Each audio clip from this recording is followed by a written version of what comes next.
So today we are going to start with the next topic of physical chemistry, that is solution. That is what? Solution. तर सगळ्यात पहिला जरा solution discuss करण्यासाठी base पासून discuss करूया. Solution म्हणजे काय? आपण केमिस्ट्री जेव्हा कधी स्टार्ट करतो ते एका शब्दावरनं स्टार्ट करतो. कोणता एक शब्द आहे? तर matter. So what is matter? Anything which occupies space and which has its own mass or volume is called as what? Matter. आणि हा matter depending upon chemical composition दोन टाइप मध्ये क्लासिफाय केला जातो. मग डिपेंडिंग अपॉन केमिकल कंपोजिशन ह्याला आपण pure substances काय म्हणतो आपण ह्याला? Pure substances. आणि दुसरं काय म्हणतो तर मिक्सचर्स. प्युअर सबस्टन्सेसचं डेफिनाइट प्रपोर्शन असते, पण मिक्सचर्सचं डेफिनाइट प्रपोर्शन नसते. मिक्सचर्स मध्ये तुम्ही जे काय 1, 2, 3 जे काय सबस्टन्स आहे ते कोणत्याही प्रपोर्शन मध्ये मिक्स करू शकता.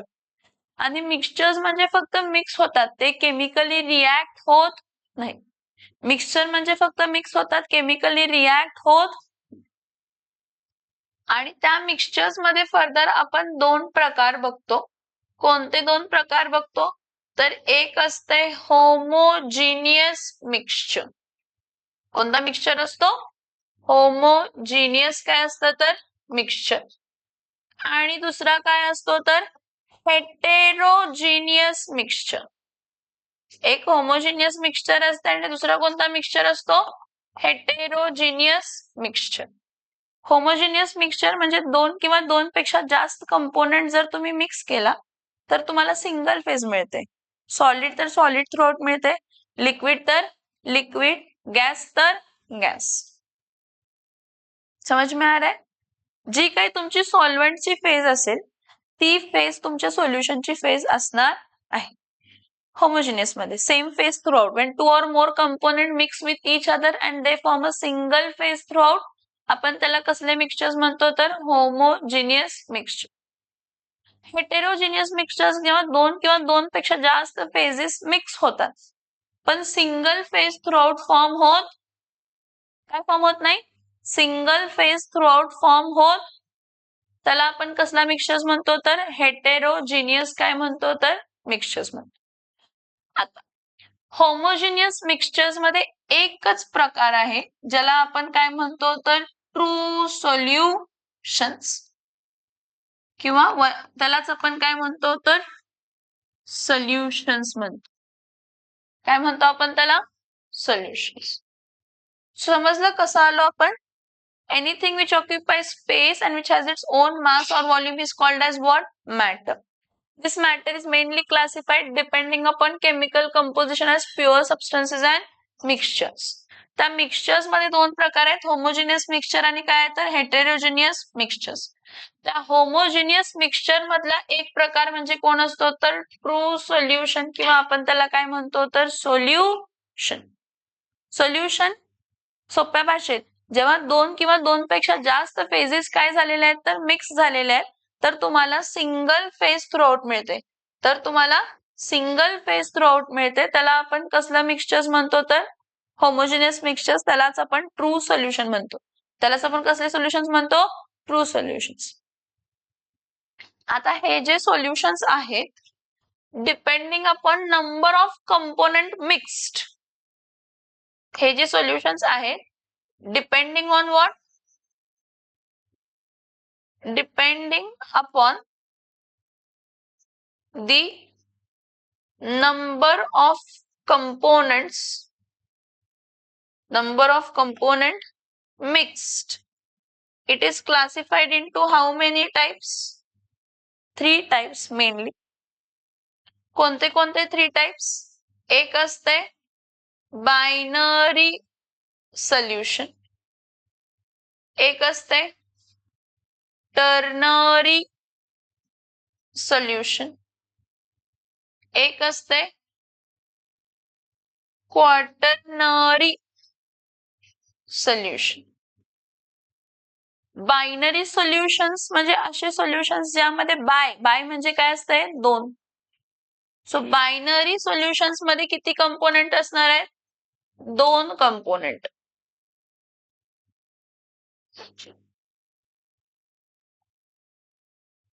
टर्नरी सोल्युशन म्हणजे त्यामध्ये किती कंपोनेंट असणार आहेत? 3 कंपोनेंट्स. आणि क्वाटर्नरी म्हणजे त्यामध्ये किती कंपोनेंट असणार आहेत? तर 4 कंपोनेंट्स. आपण ह्या टॉपिक जो सोल्युशन बघतोय ह्यावर आपण काय फोकस करणार आहे? कोणत्या पार्टला फोकस करणार आहे? आपण फोकस करणार आहे, श्रद्धा, बायनरी सोल्युशन्स. कोणाला फोकस करणार आहे? मग बायनरी सोल्युशन्स म्हणजे त्यामध्ये किती कंपोनेंट असतात? 2 कंपोनेंट. तर बायनरी सोल्युशन मध्ये जे 2 कंपोनेंट असतात त्या 2 कंपोनेंट मध्ये एक काय असतो तर सोल्यूट आणि दुसरा काय असतो तर सॉल्व्हेंट. सोल्यूट जो कसल्या प्रपोर्शन मध्ये प्रेझेंट आहे? Laser proportion. आणि सॉल्व्हेंट जो आहे तो कसल्या प्रपोर्शन मध्ये असतो तर लार्जर किंवा आपण त्याला काय म्हणतो तर ग्रेटर प्रपोर्शन. समजते का मी काय सांगते? Yes or no? So normally जो आपण फोकस करणार आहे तो कशावरती फोकस करणार आहे तर binary solutions. Binary solutions, that solutions which are having how many components? 2 components. In that 2 component, one is in the larger proportion and one is in the smaller proportion. Always keep in mind, a substance who is present in the smaller proportion is a solute, and a substance who is present in the larger proportion is called as what? Solvent. Is called as what? Solvent. समजते इथपर्यंत? Yes or no?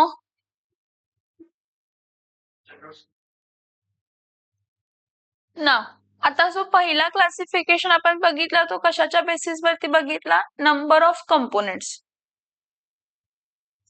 काय काय म्हटलं? Binary,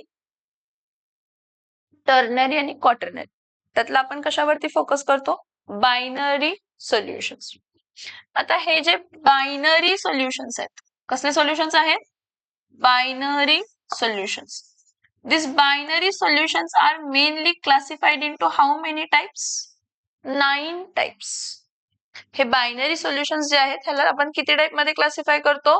9 types. कसं 9 types? तर depending upon the phase of solute आणि phase of काय बघतो तर सॉल्व्हेंट. एक असू शकते, फर्स्ट आपण बघू शकतो सॉलिड इन काय म्हणतो? सॉलिड. त्यानंतर नेक्स्ट बघतो लिक्विड इन काय बघतो तर सॉलिड. त्यानंतर गॅस इन काय बघतो तर सॉलिड. हे पहिले 3 झाले, ज्यामध्ये आपली सॉल्व्हेंटची फेज काय आहे? फिक्स्ड. सोल्यूटची फेज काय झाली? सॉलिड, लिक्विड आणि काय झाली तर गॅस. ठीक आहे. नेक्स्ट मध्ये काय असतं? परत चेंज. तुमची सॉल्व्हेंटची फेज लिक्विड असणार आहे, मग काय असणार आहे? सॉलिड इन काय असणार आहे? लिक्विड. परत लिक्विड इन काय असणार आहे? लिक्विड. परत गॅस इन काय आहे तर liquid. Solid in liquid, gas in liquid, liquid in काय आहे तर लिक्विड. ठीक आहे. नेक्स्ट परत सॉल्व्हेंटची फेज काय करायची? फिक्स ठेवायची. आणि सोल्यूटची फेज काय करायची? चेंज. म्हणजे काय येणार आहे? परत सॉलिड इन काय म्हणणार आहे तर गॅस. परत लिक्विड इन काय असणार आहे तर गॅस. आणि काय असणार आहे? गॅस इन काय असणार आहे तर गॅस. सो हे क्लासिफिकेशन ऑफ काय झालं तर binary solutions. So binary solutions can be mainly classified into how many types? 9 types. Depending upon the phases of solute and solvent. आता इथंच तो चार्ट दिलाय with the help of काय दिलाय तर एक्झाम. इथं बघा मी तर तुम्हाला सोप्या ह्याच्यामध्ये दिलंय, ह्यानी काय केलंय, सोल्यूट चेंज केलंय, सॉरी सोल्यूट सेम ठेवलंय आणि सॉल्व्हेंट काय केले तर चेंज, थोडं वर खाली होईल. आता जर तुमचं सॉलिड काय आहे, सोल्यूट आहे, सॉलिड काय आहे, सोल्यूट, आणि सॉल्व्हेंट काय आहे तर लिक्विड. हे सगळ्यात बेस्ट एक्झाम्पल जे आपण लाईफ मध्ये 100 वेळा बघतो, कोणतं सांगा? Sugar in water, salt in water, copper sulphate crystals in water. काय होते, वॉटर घेतला, वॉटर मध्ये शुगर ऍड केला आणि त्याला स्टर केला तर ती काय होते, असंच राहते का कम्प्लिटली डिझॉल्व्ह होते? काय होते, असं राहते का कम्प्लिटली डिझॉल्व्ह होते? कम्प्लिटली डिझॉल्व्ह होते. काय होते, कम्प्लिटली काय होते, डिझॉल्व्ह. सो सॉलिड इन लिक्विडचा एक्झाम्पल सी वॉटर किंवा बेन्झोइक ऍसिड इन काय असणार आहे तर बेन्झिन. शुगर इन काय तर water. Next very interesting, solid in काय आहे तर solid. Solid in solid alloys, metal alloys जेवढे आहेत ना तेवढे सगळे. आपण अलॉइजची डेफिनेशन काय करत होतो, what is alloy, what is an alloy? An alloy is a homogeneous mixture of two or more metal or one metal another काय होता तर नॉन मेटल. सो इथं काय आहे, solid in solid metal alloys such as brass, bronze, iodine in air. Sorry, iodine in air is not an example. Extremely sorry. Metal alloys such as brass, bronze, steel, because steel is an alloy of iron and carbon. Iron and carbon. Next, solid in gas. Solid in gas, iodine crystals in air, कारण iodine easily sublimate होत असतो.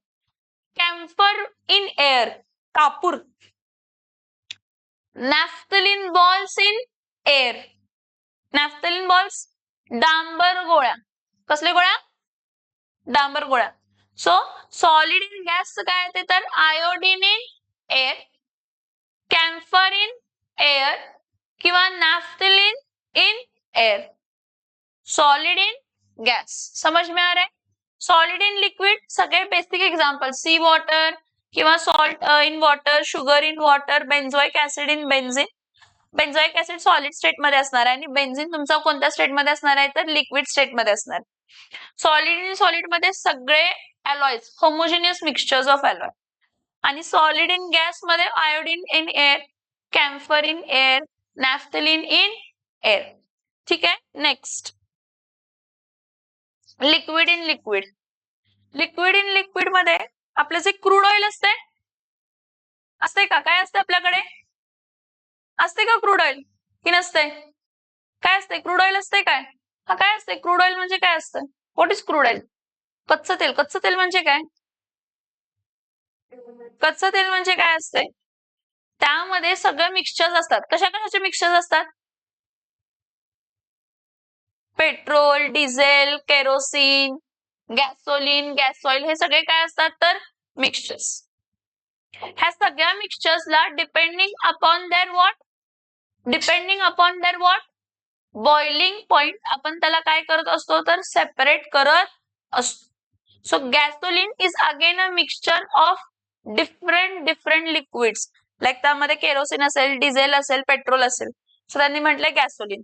दुसरं, ethanol in water. आता ethanol in water म्हणजे काय असते, ethanol in water म्हणजे काय असते, इथेनॉल पण लिक्विड आहे आणि वॉटर पण काय आहे तर लिक्विड.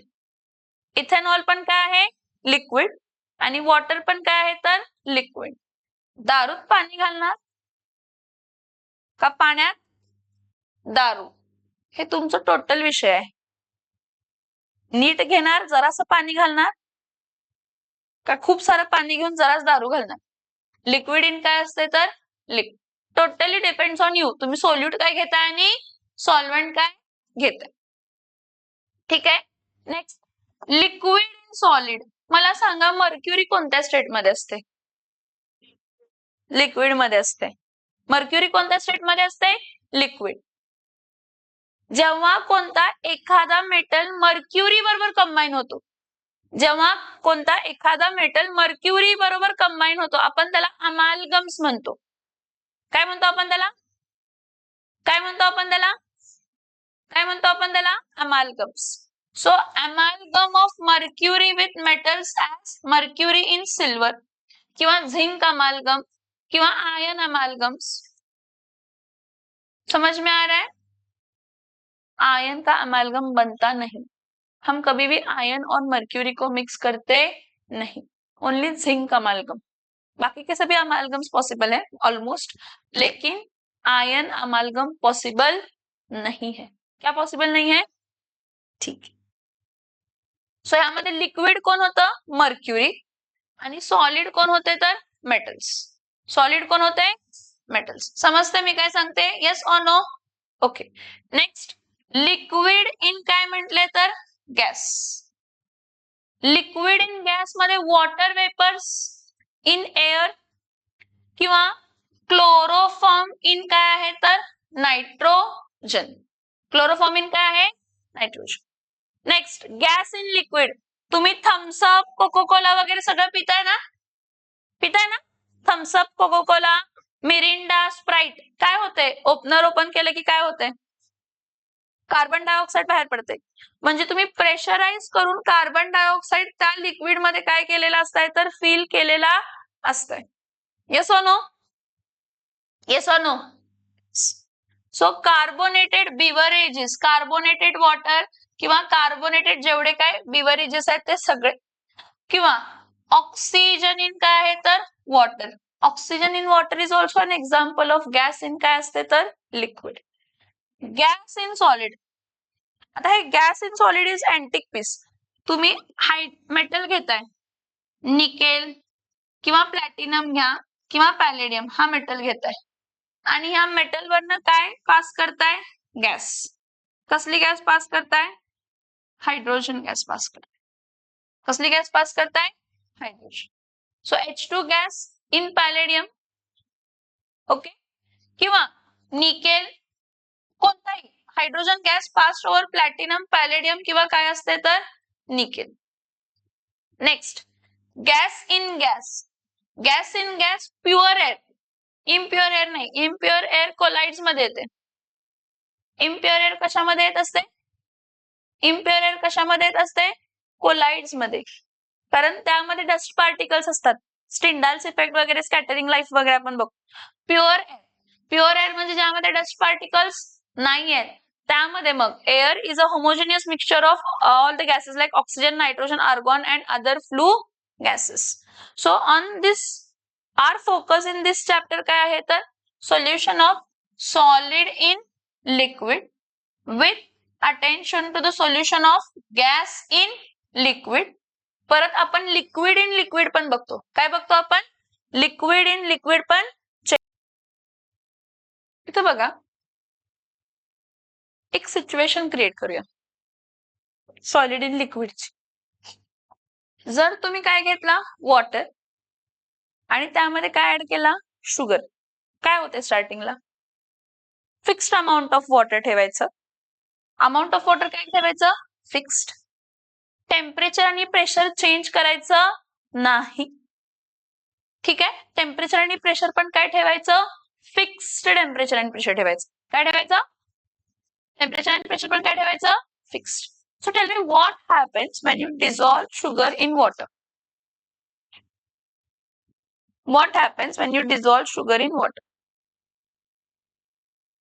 Dissolve होते completely. Yes or no?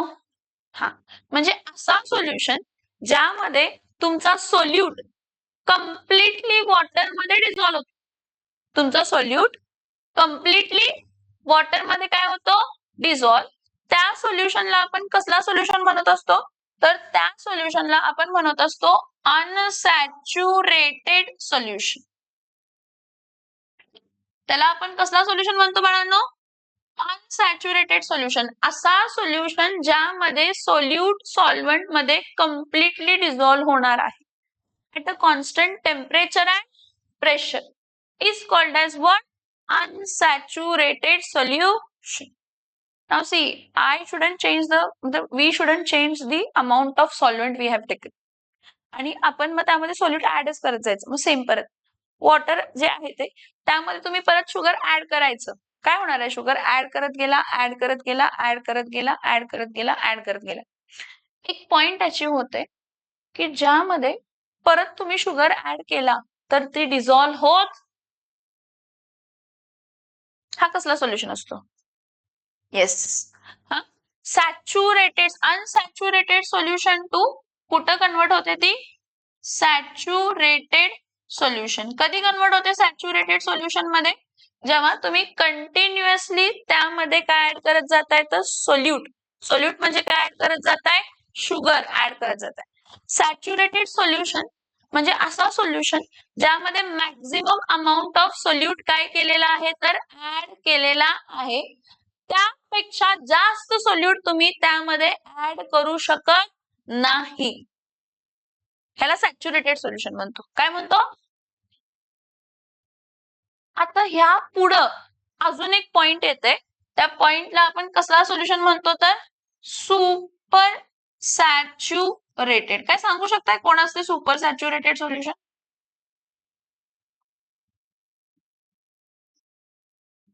Saturated solution म्हणजे मॅक्झिमम अमाऊंट ऑफ सोल्यूट जेवढा ऍड करायला पाहिजे तो तेवढा ऍड झाला. त्यापेक्षा जास्त अमाऊंट ऑफ सोल्यूट जर तुम्ही त्यामध्ये ऍड केला आणि स्टर केला, स्टर करत असताना जरा स्पेस वाढते, त्यामुळे तो सोल्यूट काय होईल? डिझॉल्व. पण स्टर करायचं काय केलं? बंद. आणि आहे तसं स्थिर ठेवला तर जो एक्स्ट्राचा सोल्यूट आहे सॅच्युरेटेड पॉइंट अचीव झाल्यानंतरचा जो सोल्यूट आहे तो त्यामध्ये डिझॉल्व होत तो बाहेर पडतो. तो काय होतो? तो काय होतो? बाहेर पडतो. डिझॉल्व होत नाही. म्हणजे असा सोल्युशन ज्यामध्ये अनडिझॉल्व्ड सोल्यूट प्रेझेंट आहे. का अनडिझॉल्व्ड सोल्यूट प्रेझेंट आहे? कारण त्यामध्ये maximum amount of solute add केलेलं होतं. जी काही स्पेस होती अवेलेबल ती वापरलेली होती. त्याच्या पुढे सोल्यूट काय करू शकत नाही तर ऍड करू शकत म्हणजे केलं, करत नाही तरी पण केलं, पण तो सोल्यूट काय सॉल्व्हेंट मध्ये डिझॉल्व्ह झाला नाही. अशा सोल्युशनला आपण कसला सोल्युशन म्हणतो तर super saturated solution. Now, how does we term capacity of solution? Capacity of सोल्युशनला आपण मेनली एका टर्म मध्ये सोप्या टर्म मध्ये डिस्टिंग्विश केलं तर त्याला आपण काय म्हणतो तर सोल्युबिलिटी. काय म्हणतो आपण त्याला?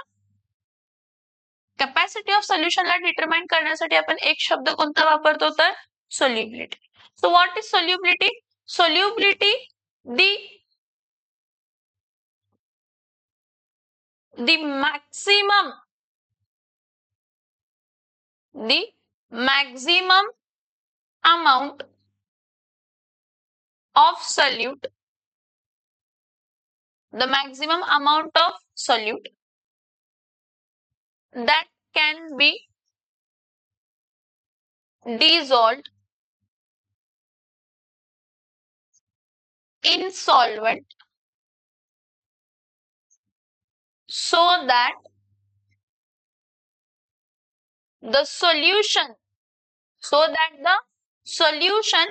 becomes saturated, so that the solution becomes saturated at constant temperature and pressure. At constant temperature and pressure is defined as the solubility of a substance. Is defined as a solubility of the substance. The maximum amount of solute that can be dissolved in a solvent so that solution becomes saturated at constant temperature and pressure is called solubility. And normally if the solute you take in grams then the unit is gram per liter. जर तुम्ही number of moles घेत असाल तर ही काय असणार आहे तर moles per litre मध्ये पण तुम्ही देऊ शकताय. मोल्स पर लिटर जर असेल तर मोल्स पर लिटर म्हणजे मोलार सोल्युबिलिटी झाली. मोल्स पर लिटर मध्ये काय असते तर molar solubility. Moles per litre मध्ये काय असते तर molar solubility. Moles per litre मध्ये molar solubility. Gram per litre मध्ये नॉर्मल आपली सोल्युबिलिटी असते. समजते सोल्युबिलिटी म्हणजे काय. पण असं बघा की 10 वेळा मी काय म्हटलं माहितीये काय, at constant temperature and pressure, at constant temperature and pressure, at constant temperature and pressure, असं का म्हटलं. कारण solubility of a substance changes with change in temperature and pressure. There are various factors which we are going to discuss की कोणत्या कोणत्या factor वरती solubility of solid in liquid किंवा liquid in liquid किंवा gas in liquid. Types of solution बघितलं ना आपण. काय बघितलं, 9 बघितले. त्या 9 मधले किती लक्षात ठेवा, 3. solubility of gas in liquid, liquid in liquid, solid in liquid, म्हणजे ज्यामध्ये सॉल्वंट तुमचा लिक्विड आहे आणि सोल्यूट काय आहे, सॉलिड लिक्विड किंवा काय आहे तर गॅस. सॉलिड लिक्विड किंवा काय आहे तर गॅस. समझ में आ रहा है, येस और नो, येस और नो. ठीक है. Now capacity of the solution to dissolve solute. Chemists need to know the capacity of solution to dissolve a solute. Suppose that a solute is added to a solvent, it dissolves readily at first. The dissolution then slow down as more solute is added. If we continue to dissolve, addition of solute, the dissolution of solution stops. The solution at this point is said to be with solution saturated solution. कसलं solution. आणि ह्याच्या आधीचा point, ज्या केसमध्ये जेव्हा तुमचा solute add केलेला solvent मध्ये कम्प्लिटली डिझॉल्व्ह होत होता, जेव्हा तुमचा सोल्यूट सॉल्व्हंट मध्ये, तो कसला सोल्युशन होता, अनसॅच्युरेटेड. ज्या केसमध्ये तुमचा सोल्यूट सॉल्व्हंट मध्ये कम्प्लिटली काय होत होता, डिझॉल्व्ह, अनसॅच्युरेटेड सोल्युशन. आणि एक पॉइंट अचीव झाला की ज्या पुढे डिझॉल्युशन पॉसिबल नाहीये, त्याला आपण काय म्हणतो, सॅच्युरेटेड सोल्युशन. कसला सोल्युशन म्हणतो आपण त्याला, saturated solution. So a dynamic equilibrium can be reached where the number of solute molecules living the crystal to pass into the solution is equal to the number of returning from the solution to the crystal. Thus solute plus solvent जे आहे त्याचं जेव्हा dissolve होतात त्याला डिझॉल्युशन process म्हणतो आणि आपल्याला काय म्हणतात तर सोल्युशन. पण ह्या सोल्युशन मधला सोल्यूट पार्टिकल, कसला पार्टिकल, सॉल्व्हंट मधून काय होत असेल, बाहेर पडत असेल, तर आपण त्याला काय म्हणतो, क्रिस्टलायझेशन. सॅच्युरेटेड सोल्युशन कोणाला म्हणतो, जेव्हा रेट ऑफ डिझॉल्युशन आणि रेट ऑफ क्रिस्टलायझेशन काय असते, सेम. ह्याचं मिनिंग डायनामिक इक्विलिब्रियम. इक्विलिब्रियम म्हणजे सोप्या भाषेत a point is achieved where it seems to be reaction stop. It seems to be तुमचं रिएक्टंटचं कॉन्सन्ट्रेशन आणि प्रोडक्टचं concentration with respect to time काय होत नाहीये, चेंज होत नाहीये. तुमचं रिएक्टंटचं कॉन्सन्ट्रेशन आणि प्रोडक्टचं concentration with respect to time काय होत नाहीये, चेंज होत नाहीये. मी काय सांगते जरा समजून बघा, की आपण जेव्हा इक्विलिब्रियम अचीव्ह झाला त्यावेळी काय म्हणतो की रिएक्टंटचं कॉन्सन्ट्रेशन आणि प्रोडक्टचं concentration with respect to time change होत नाहीये. ह्याचं मिनिंग हे असते का रिएक्शन स्टॉप झाले, नाही. ह्याचं मिनिंग असते ज्या स्पीडनं तुमचा रिएक्टंट कशामध्ये कन्वर्ट होतोय, प्रोडक्ट, त्या सेम स्पीडनं प्रोडक्ट कशामध्ये कन्वर्ट होतोय, रिएक्ट. फॉर एक्झाम्पल इथं 0.2 मोल आहे आणि इथं 0.8 मोल आहे. रिएक्टंट 0.2 मोल आहे आणि प्रोडक्ट 0. काय आहे, 8 मोल. हा कॉन्सन्ट्रेशन चेंज होत नाही. म्हणजे ह्याच्या वरचे जे काही मॉलिक्युल्स आहेत 0.2 च्या वरचे किंवा 0.8 च्या वरचे जे काही मॉलिक्युल्स आहेत ते रिएक्टंट टू प्रोडक्ट आणि product to reactant same speed मध्ये कन्वर्ट होत आहेत. म्हणजे रिएक्शन तर चालू आहे, आपल्याला वाटते थांबली आहे, पण आहे तर चालू. डायनामिक्स म्हणजे इन मोशन. डायनामिक्स म्हणजे इन मोशन. डायनामिक्स म्हणजे काय असते, इन मोशन. सो ह्याने इथं काय म्हटलं की तुमचं सॅच्युरेटेड स्टेट मिळालं म्हणजे ते इक्विलिब्रियम अचीव्ह झालं. इक्विलिब्रियम अचीव्ह झालं की म्हणजे ज्या स्पीडने तुमचं सोल्यूट आणि सॉल्व्हेंट मिक्स होऊन काय होत होतं, डिझॉल्व्ह होऊन काय देत होतं, सोल्युशन. त्या सेम स्पीडनं सोल्युशन मध्ये सोल्युट पार्टिकल्स काय होत आहेत तर बाहेर पडतायत आणि तुम्हाला सोल्यूट आणि सॉल्व्हेंट काय मिळू शकतं, वेगळं. पूर्णतः वेगळं कधी मिळणार आहे, जेव्हा सुपर सॅच्युरेटेड सोल्युशन आहे. म्हणजे तुम्हाला ते कॉन्स्टिट्यूएंट पार्टिकल दिसून येणार कि हाँ तुमने सॉल्वेंट में सोल्यूट ऐड किया, कंप्लीटली मिक्स किया और फिर उसके क्रिस्टल्स बाहर पड़े. ये कब दिखेगा, सुपर सैचुरेटेड सॉल्यूशन के केस में. सैचुरेटेड सॉल्यूशन के केस में तुमको डायनामिक इक्विलिब्रियम मिला है जिसमें तुम्हारा सोल्यूट और सॉल्वेंट का मिक्स होने का रेट सॉल्यूशन को मिलने के लिए और सॉल्यूशन से सोल्यूट और सॉल्वेंट मिलने के लिए रेट सेम है. इसलिए हमको दिखता है कि कॉन्सेंट्रेशन किसी का भी चेंज होता नाही. लेकिन ये सॅच्युरेशन पॉइंट के आगे, ह्या सॅच्युरेशन पॉइंटच्या पुढे जर मी सोल्यूट काय केलं, ऍड केलं, तर तो सोल्यूट त्यामध्ये dissolve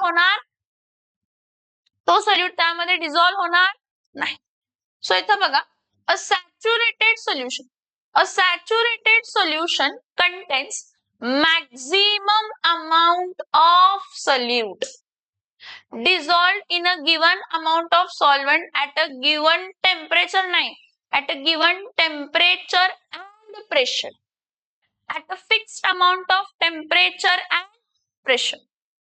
Okay, so a solution containing greater than equilibrium amount of solute, a solution containing greater than equilibrium amount of solute is called as which solution, super saturated solution. And it is unstable because the solute जो काही dissolve झाला एक्स्ट्राचा तो बाहेर पडणार crystals मध्ये. काय पडणार तो क्रिस्टल्स मध्ये काय होणार आहे तर तो बाहेर पडणार आहे. समजतंय का, yes or no? Okay, so such solutions are what, such solutions are unstable. हे सोल्युशन्स कसे असतात, unstable. So the precipitation occurs by addition of tiny crystals of solute and the supersaturated solution changes to saturated solution. What is solubility? मी तुम्हाला लिहून दिलं. What is solubility?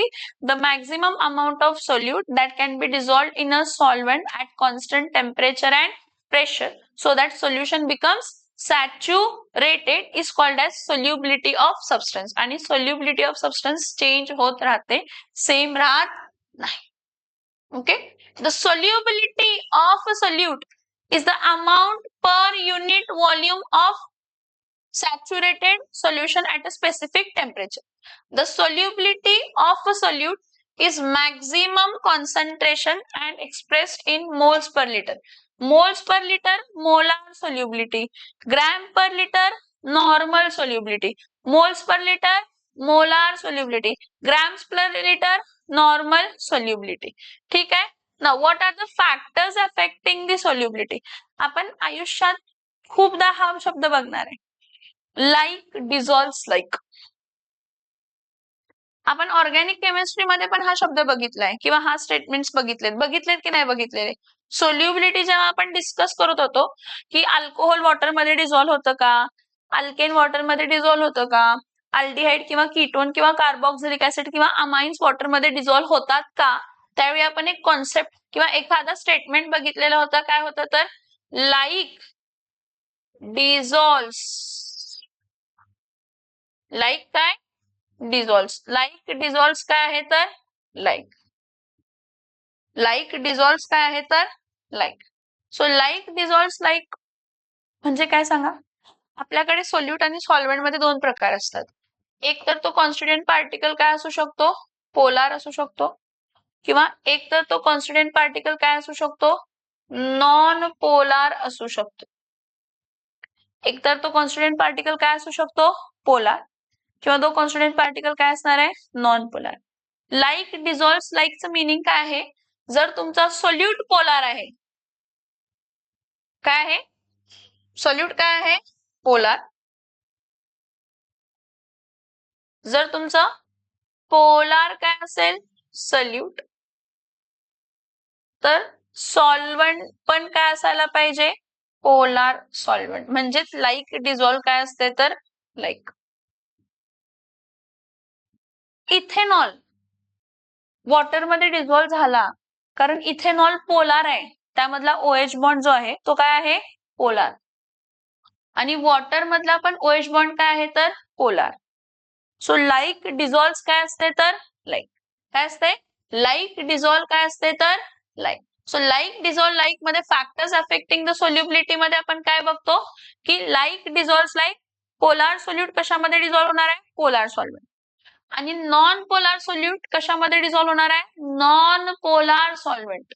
Non polar solute कशामध्ये dissolve होणार आहे, non polar solvent. Non polar solute कशामध्ये dissolve होणार आहे, non polar कशामध्ये डिझॉल्व्ह होणार आहे तर सॉल्व्हेंट मध्ये. सो इथं बघा, the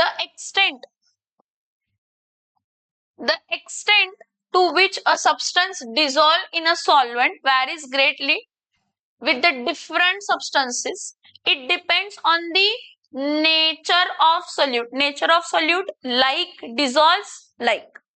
Polar solute dissolves in polar solvent. Non-polar solute dissolves in non-polar solvent.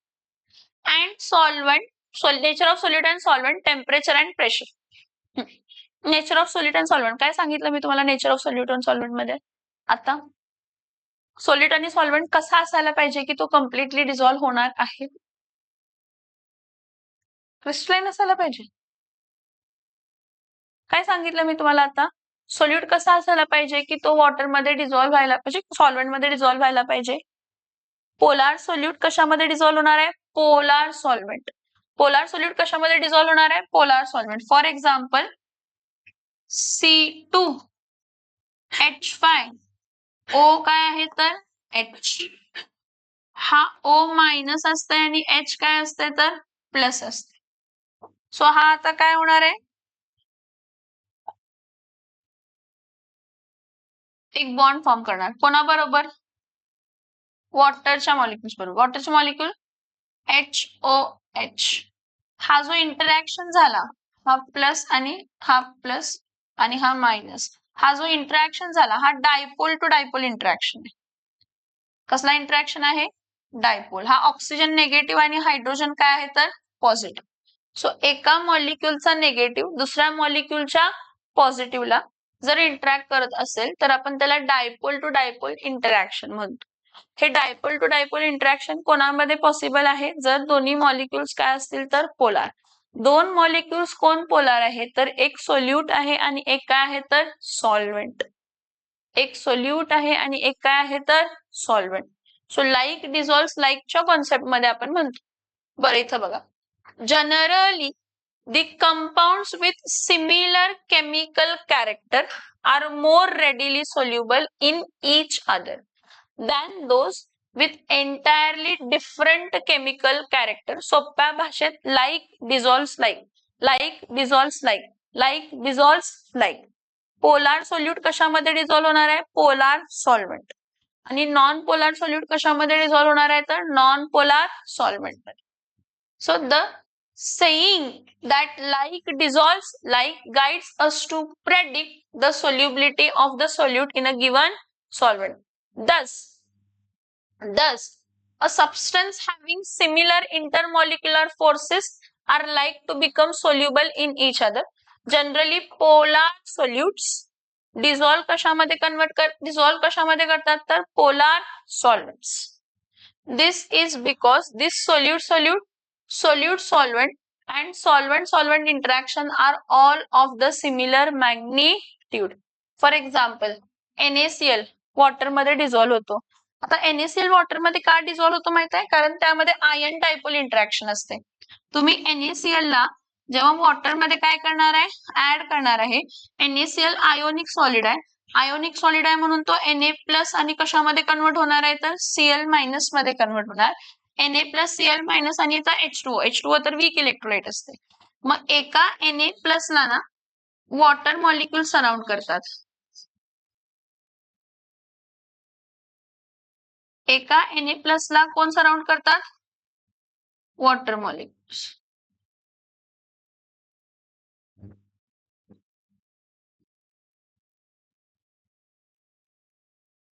असे 6 वॉटर मॉलिक्यूल, एका Na+ ला किती वॉटर मॉलिक्यूल सराउंड करत असतात? 6.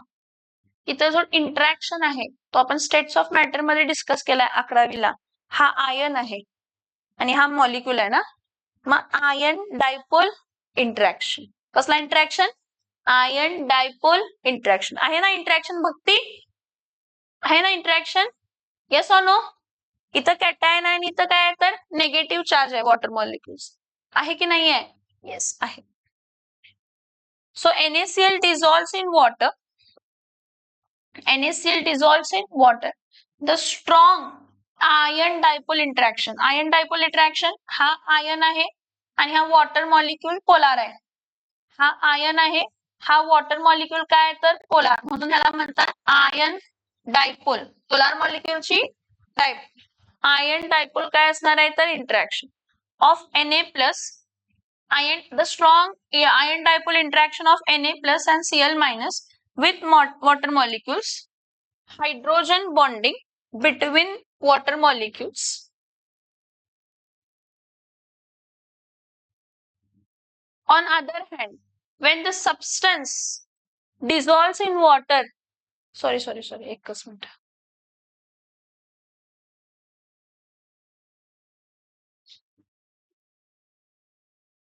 होय की शिकव येतोच.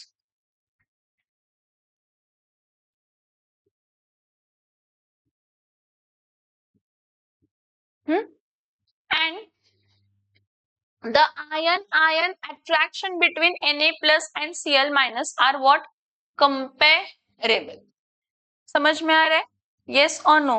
सबसे पहले तो NaCl को, कोई भी आयोनिक सॉलिड को अगर आपने वाटर में ऐड किया तो वो डिसोशिएट होगा. किसमें डिसोशिएट होगा? कैटायंस में और एनायंस में. कैटायन जो है उसको वाटर मॉलिक्यूल सराउंड करेंगे ऑक्सीजन के साथ, और एनायंस जो है उसको वाटर मॉलिक्यूल सराउंड करेंगे पॉजिटिव H+ आयन के साथ. ठीक है. Non polar dissolve in non polar. अगर सोल्यूट नॉन पोलर है तो सॉल्वेंट भी क्या रहेगा? नॉन पोलर, वही डिसॉल्व होगा. अल्केन्स नॉन पोलर असतात आणि वॉटर काय असते? पोलार असते. मग अल्केन्स वॉटर मध्ये डिसॉल्व होतात का? अल्केन्स वॉटर मध्ये डिसॉल्व होतात का? आपण खूपदा डिस्कस केलं की अल्केन्स वॉटर मध्ये काय होत नाही तर डिसॉल्व होत नाही. अल्केन्स वॉटर मध्ये काय होत नाहीत का? अल्केन्स वॉटर मध्ये डिसॉल्व होत नाहीत कारण alkanes non polar, water polar. Okay. So non-polar organic compounds like cholesterol dissolves in non-polar solvents such as benzene. Can you tell me why naphthalene dissolves in the benzene but not in water? Because naphthalene non-polar आहे आणि benzene पण काय आहे? Non-polar. Like dissolves काय होणार आहे तर like. पण वॉटर काय आहे? वॉटर काय आहे? पोलार. म्हणून नॅफ्थलीन वॉटर मध्ये डिसॉल्व होणार कारण naphthalene non polar, water polar, dissolve होणार नाही. ओके. नाव हे थोडस इंटरेस्टिंग आहे. शुगर, सुक्रोज हा तर नॉन पोलार आहे तरी पण हा वॉटर मध्ये डिसॉल्व होतो कारण शुगरचा स्ट्रक्चर आहे ना, स्ट्रक्चर त्यामध्ये OH बॉन्ड्स आहेत. कसले बॉन्ड्स आहेत? हा, सुक्रोजच्या स्ट्रक्चर मध्ये. कशामध्ये? सुक्रोजच्या स्ट्रक्चर मध्ये. Sucrose is a combination of alpha D glucose and beta D fructose. दोघं असतात, अल्फा डी ग्लुकोज आणि कोण असते? बीटा डी फ्रुक्टोज, आणि त्यामध्ये OH असतात. सुक्रोजच्या स्ट्रक्चर मध्ये OH आहेत जे वॉटर बरोबर हायड्रोजन बॉन्डिंग फॉर्म. म्हणून तुमचा सुक्रोज काय आहे? सोल्युबल. कशामध्ये? वॉटर मध्ये. कशामध्ये? त्याच्या मॉलिक्युलर फॉर्म्युलामध्ये तर तो डिसॉल्व होऊ शकत नाही मॉलिक्युलर फॉर्म्युला प्रमाणे, पण स्ट्रक्चर मध्ये OH बॉन्ड्स आहेत सुक्रोजच्या. So the sugar dissolves in water. The dissolution of sugar in water is due to intermolecular hydrogen bonding between sugar and water. Sugar आपण बायोमॉलिक्युल्स टॉपिक बघणार आहे. त्या बायोमॉलिक्युल्स टॉपिक मध्ये आपण सुक्रोज बघणार. त्या सुक्रोज मध्ये OH बॉन्ड्स आहेत. कसले बॉन्ड्स आहेत? ते OH बॉन्ड्स वॉटरच्या H बरोबर काय करतात तर हायड्रोजन बॉन्डिंग करतात. काय करतात? Hydrogen bonding. ठीक आहे. Effect of temperature. Now see, effect of temperature जरासं आपण समजून घेऊया. इफेक्ट ऑफ टेम्परेचरला, इफेक्ट ऑफ टेम्परेचर दोन कन्सेप्ट मध्ये वेगवेगळं आहे. दोन्ही कन्सेप्ट मध्ये वेगवेगळे आहे. कसं वेगळं आहे बघा. हा,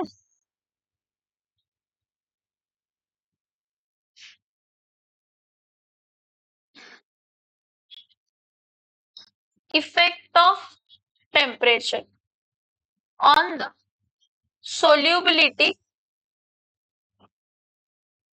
of solid in काय आहे तर लिक्विड.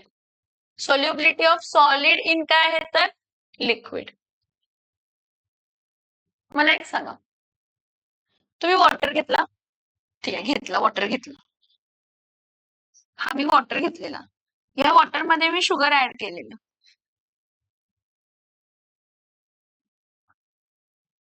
आणि हे जे शुगर पार्टिकल्स आहेत ते वॉटर मध्ये काय झाले, कम्प्लिटली काय झाले, डिझॉल्व्ह झाले.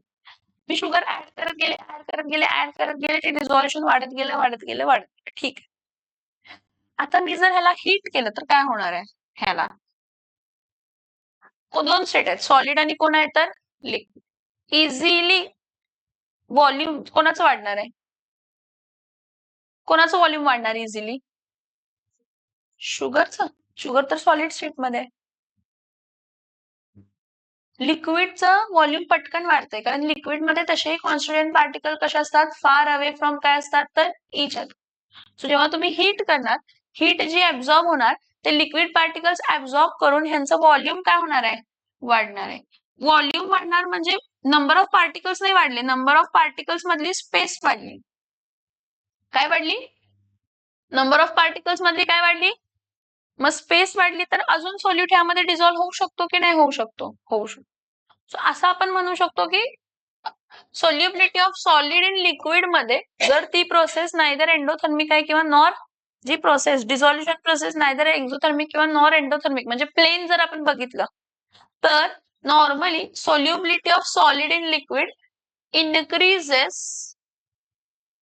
increases with increase in what, temperature, increases with increase in temperature. But if the dissolution process is exothermic or endothermic in cases of salt, कोणाच्या केसेस मध्ये, सॉल्ट. जर तुम्ही सॉल्ट वॉटर मध्ये ऍड करताय आणि ती प्रोसेस कशी आहे तर एक्झोथर्मिक आहे. एक्झोथर्मिक आहे म्हणजे सॉल्ट ऍड केल्यामुळे त्यातून हीट काय गेली, बाहेर पडली. हीट बाहेर पडली तर ते कॉन्स्टिट्युएंट पार्टिकल्स कुठे येणार आहेत तर जवळ येणार आहेत. मग कॉन्स्टिट्युएंट पार्टिकल जवळ आले तर पहिली जेवढी स्पेस होती त्यापेक्षा स्पेस वाढणार का कमी होणार आहे, मग सोल्युबिलिटी वाढणार का कमी होणार, हा येस. जर प्रोसेस एक्झोथर्मिक आहे, जर डिझॉल्युशनची प्रोसेस तुम्ही सॉलिड जेव्हा लिक्विड मध्ये ऍड करताय ती प्रोसेस जर एक्झोथर्मिक आहे, काय आहे, हीट बाहेर पडली, हीट बाहेर पडली म्हणजे त्यामुळे कॉन्स्टिट्युएंट पार्टिकल काय आले, जवळ आले, लिक्विडचे पण. त्यामुळे काय झालं तर पहिलं जेवढं सोल्यूट डिझॉल्व्ह होऊ शकत होतं तेवढं डिझॉल्व्ह होणार नाही, म्हणजे सोल्युबिलिटी काय होणार आहे तर डिक्रीज होणार. काय होणार सोल्युबिलिटी. परत जर तुम्ही सॉल्ट घेतला आणि ती जर प्रोसेस कसली आहे तर एंडोथर्मिक, एंडोथर्मिक म्हणजे ती हीट काय करते तर ऍब्झॉर्ब करते. हीट ऍब्झॉर्ब करते म्हणजे कॉन्स्टिट्युएंट पार्टिकल मधली स्पेस काय होणार आहे, वाढणार आहे. आणि कॉन्स्टिट्युएंट पार्टिकल मधली स्पेस वाढली, सोल्युबिलिटी वाढणार. आता थोडे असे पण केसेस आहेत की एक्झोथर्मिक असून पण सोल्युबिलिटी काय होते, इन्क्रीज. एक्झोथर्मिक असून पण ते एक्सेप्शन आहे. काय आहे ते, देर आर सर्टन एक्सेप्शन. आपण पुढे चार्ट बघणार आहे, त्या चार्ट मध्ये आपल्याला दिसणार आहे की ती प्रोसेस तर एक्झोथर्मिक होती तरी पण त्याची सोल्युबिलिटी काय झाली, इन्क्रीज. पण जर प्रोसेस एक्झोथर्मिक आहे सोल्युबिलिटी डिक्रीज होणार, जर प्रोसेस एंडोथर्मिक आहे सोल्युबिलिटी काय होणार आहे तर इन्क्रीज होणार आहे. समझ में आ रहा है, येस और नो, येस और no. Now effect of pressure, effect of काय आहे तर प्रेशर. आता जेव्हा आपण इफेक्ट ऑफ प्रेशर म्हणतो ना, मला सांगा सॉलिड आणि लिक्विड मध्ये सॉलिड कसं आहे, प्रेशर वरती कॉम्प्रेस होणार का, आणि लिक्विडला प्रेशर अप्लाय केलं तर कॉम्प्रेस होणार का. प्रेशर अप्लाय केल्यानंतर कॉन्स्टिट्युएंट पार्टिकल जवळ येणार आहे, जवळ आले म्हणजे कॉम्प्रेशन झालं. तर माझा एक प्रश्न तुम्हाला असा आहे की सॉलिड असू दे किंवा लिक्विड असू दे ते कॉम्प्रेसिबल आहेत का, नाहीये. जर सॉलिड आणि लिक्विड कॉम्प्रेस होऊ शकत नाही, so there is no effect, there is no effect of pressure increase or decrease on the solubility solubility of solid in liquid. On the solubility of what? Solid in liquid. समझ में आ रहा है जो मैं बोल रही हूँ? Yes or no? काय सांगितलं? Effect of pressure? No effect of pressure on the solubility of what? Solid in liquid. Solid in effect of pressure नहीं है, लेकिन इफेक्ट ऑफ टेम्परेचर है. सोल्यूबिलिटी ऑफ क्या देख रहे हैं हम लोग? सॉलिड इन क्या देख रहे हैं? लिक्विड. ठीक है.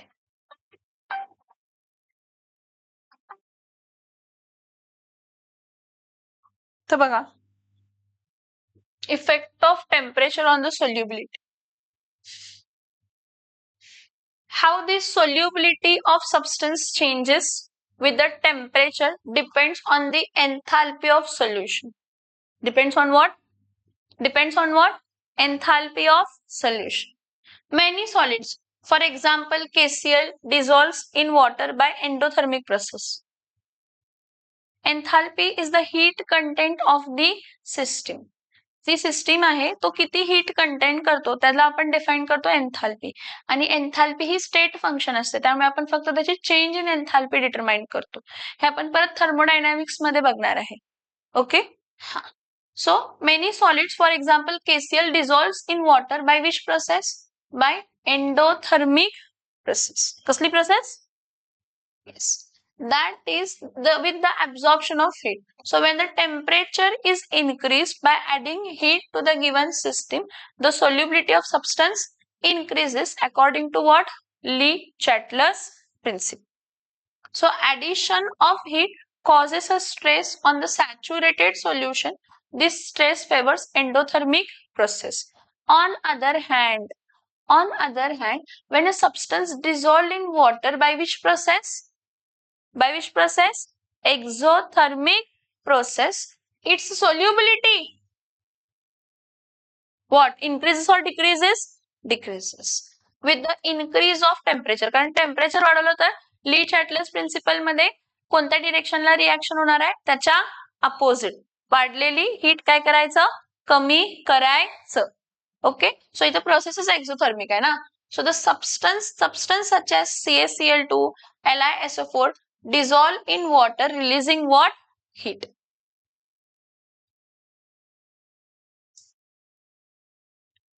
It is important to understand that there is no direct correlation between the solubility and endothermicity and exothermicity.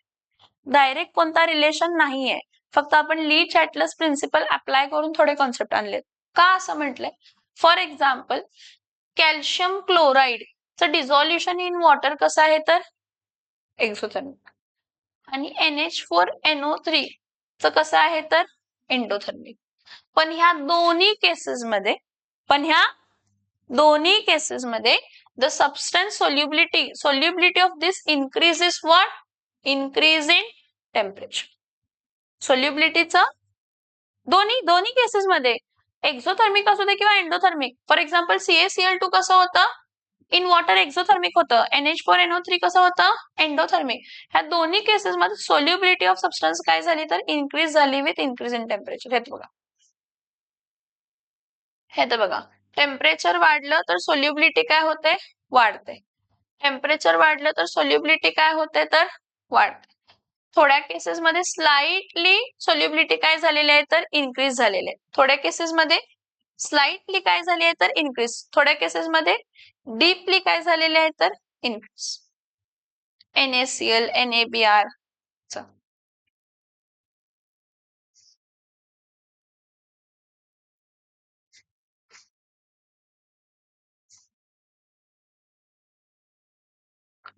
हे सगळ्यात जास्त इम्पॉर्टंट सीईटी साठी तिन्ही पॉइंट सीईटी साठी जास्त इम्पॉर्टंट आहे. काय आहेत? Solubility of NaBr, NaCl and KCl changes slightly with temperature. Solubility of KNO3, NaNO3 and KBr. बघा हा. Solubility of NaBr, NaCl, KCl changes slightly with temperature. Solubility of KNO3, NaNO3 and KBr increases appreciably with increasing temperature. And solubility कोणाची Na2SO4 विचारतात which of the following salts solubility decreases with increase in temperature. Na2SO4 कशाची Na2SO4 समजते इथपर्यंत yes or no हे सगळे points read करायचे एकदा